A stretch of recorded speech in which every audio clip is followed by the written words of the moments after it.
In this episode, we're looking for waste in all the different company divisions. And because sales and selling has the most autonomy, it's our first place to look. Let's talk about that. It's the Plantscape Business School podcast.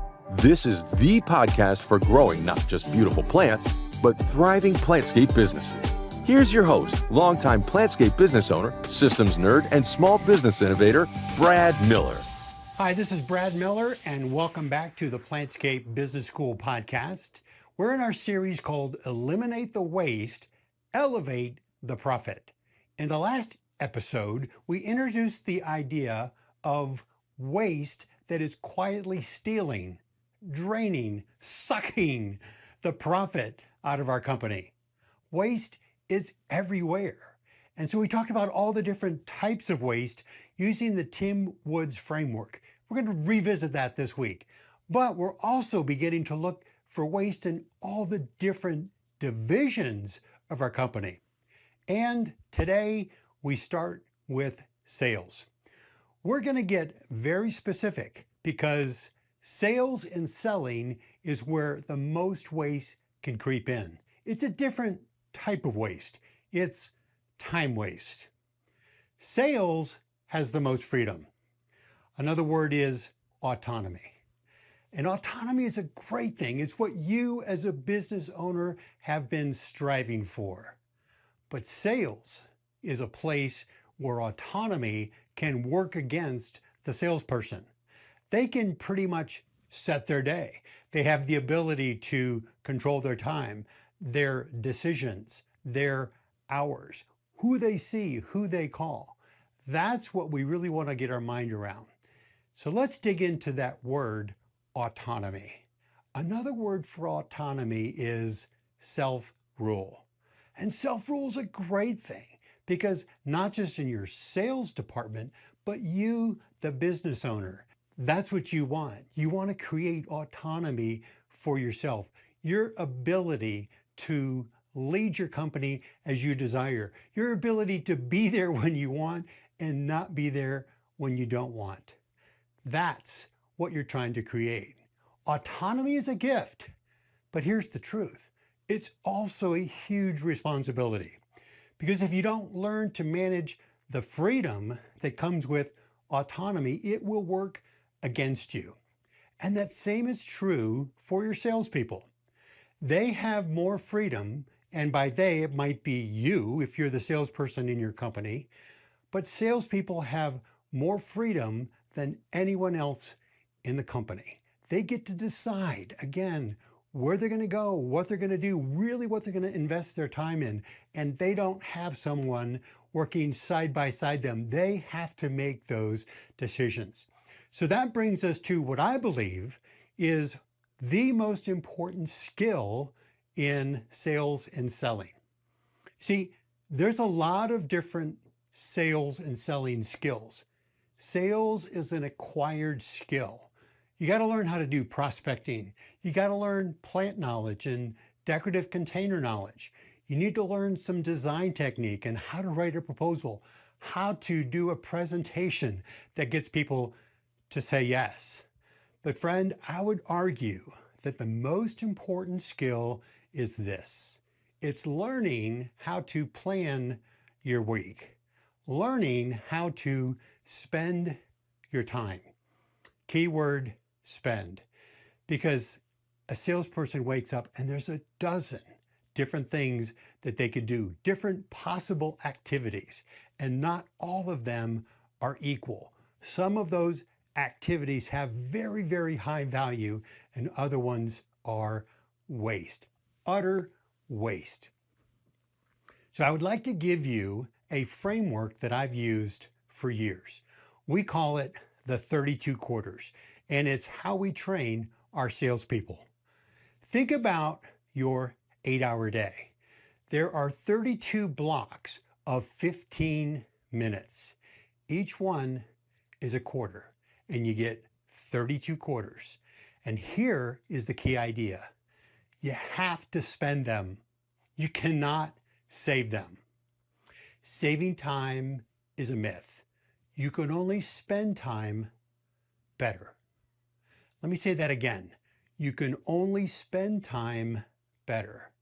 And the better you get at spending time, the more successful and prosperous you will be. And that holds true specifically for salespeople. The better our salespeople are at spending time selling, the more sales they will make, the more revenue your company will have. You see, time, just like money, you can spend it or you can invest it. They produce very different outcomes. So again, the better that you get at spending time, the more successful you will be. Here's the trap. There's a lot of activity in sales, and there's activity that looks like work, but it's really not producing any results. Friend, it's waste. And another way to call it is fake busy. Fake busy in sales is waste. We're going to dig into the Tim Woods framework to talk about all the different types of time waste in the sales and selling activity. But it's deceptive because you're moving, you're doing things, and you're out there making calls, but you're not closing sales. You're not creating revenue for the company. And I really believe that it goes back to how we spend our time, how we invest our time. It reminds me of my very first live sales seminar trainer. His name is Tom Hopkins. He's probably dead now. He was in his prime 30, 40 years ago when I saw him. And I remember him on stage saying this. And he said, "This is a 12-word phrase that just absolutely motivates me and it dogs me." He said, "I must do the most productive thing possible at every given moment." Let me say it again. As a salesperson, and if you're not the salesperson in your company, you're the business owner, it also applies to you. I must do the most productive thing possible at every given moment. It was his 12-word credo. So let's talk about choosing sales activity.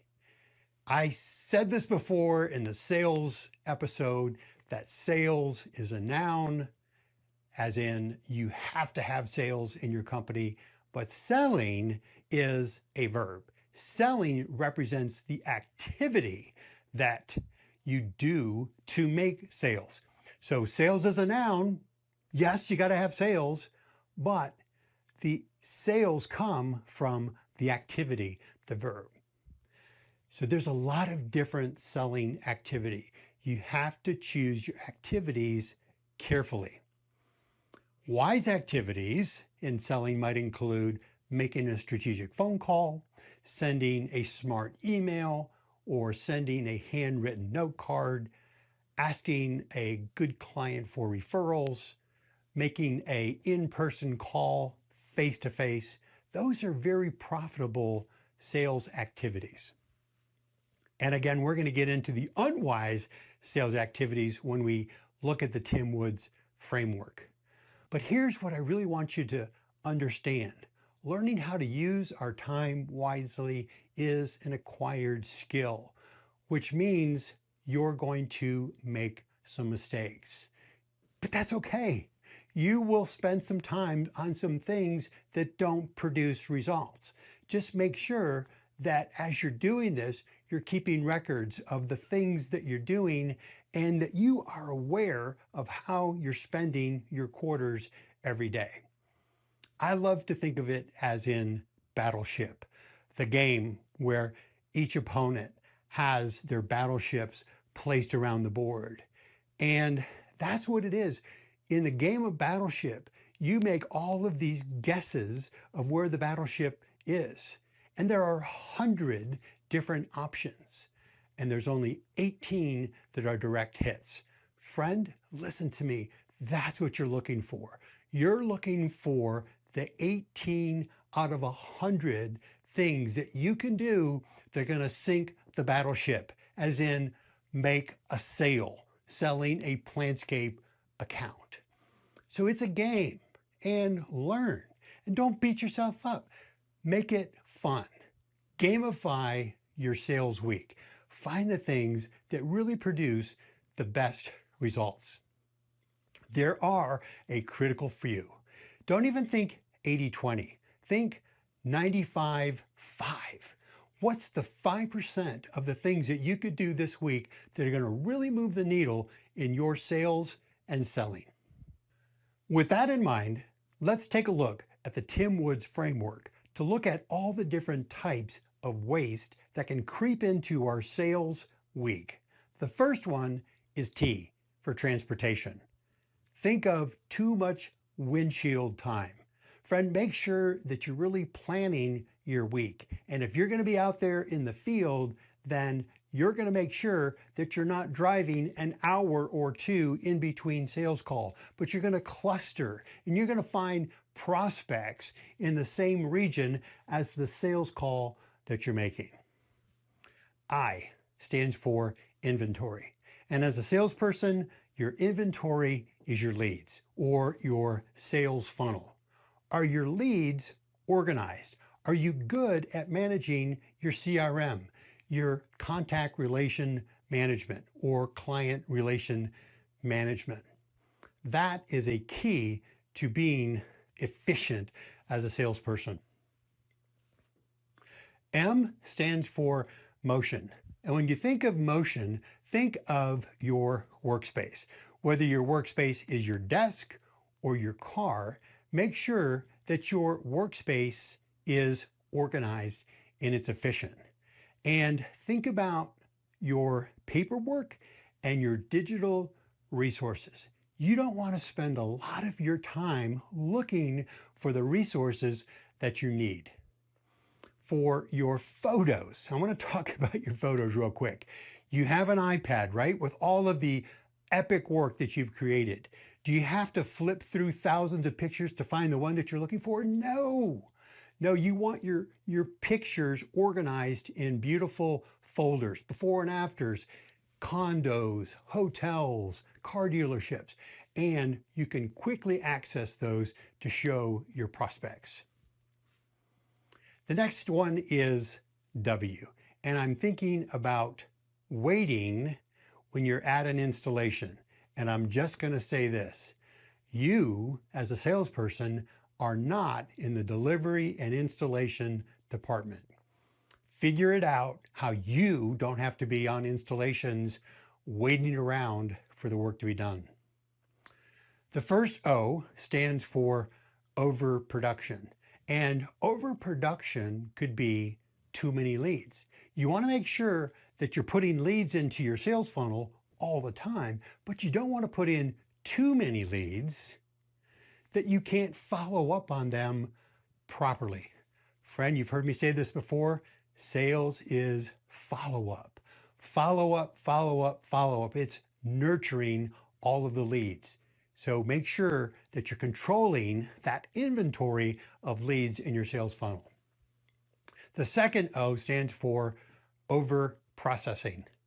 And this is about how you write proposals. Do you spend hours to create a simple proposal? Gosh, I hope not. Figure out your pricing, your design strategy so that you can crank out design proposals in 30 minutes or less. Yes, it can be done. More on that later. Another overprocessing is, in my opinion, digital imaging. We don't do any digital imaging. I'll get into that more later. I think it's a waste. It's a waste of time. You don't need it. All right. D stands for defects. Bottom line, defects in sales is not asking. Sales is asking. And if you're not asking for the sale, asking for referrals, asking for add-ons to existing accounts, that's a defect. Learn how to ask. Ask consistently and ask strategically. S stands for skills, and skills as a salesperson are ongoing skills, learning your craft. And it means that you're reading books on sales. Steve Schiffman has some amazing books, simple, easy to read. Another one of my favorites is Frank Bettger, and it's called How I Raised Myself from Failure to Success in Selling. Those are just a couple, but you're a professional and you're honing your skills all the time. When we start to look at our week through this kind of a lens, this kind of a framework, then we really understand that awareness is key. Becoming aware of our sales behavior. You begin to realize that a lot of the things that you thought were work are actually waste. They're producing absolutely no outcome. Let me leave you with this. Again, you cannot save time.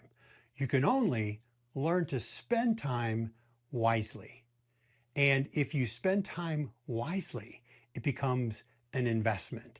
And in sales, it's all about ROI. What's the return on investment of the quarters that you're spending in your sales week? I hope you have a great week selling, and we'll see you next week for our next episode on marketing. Thanks for listening to the Plantscape Business School podcast. If today's episode helped you think differently about your Plantscape business, share it with a fellow owner and make sure you're subscribed so you never miss an episode. For tools, training, and resources to help you build a business that really works, visit PlantscapeBusinessSchool.com. Plantscape Business School. Uncomplicate your business and expand your life.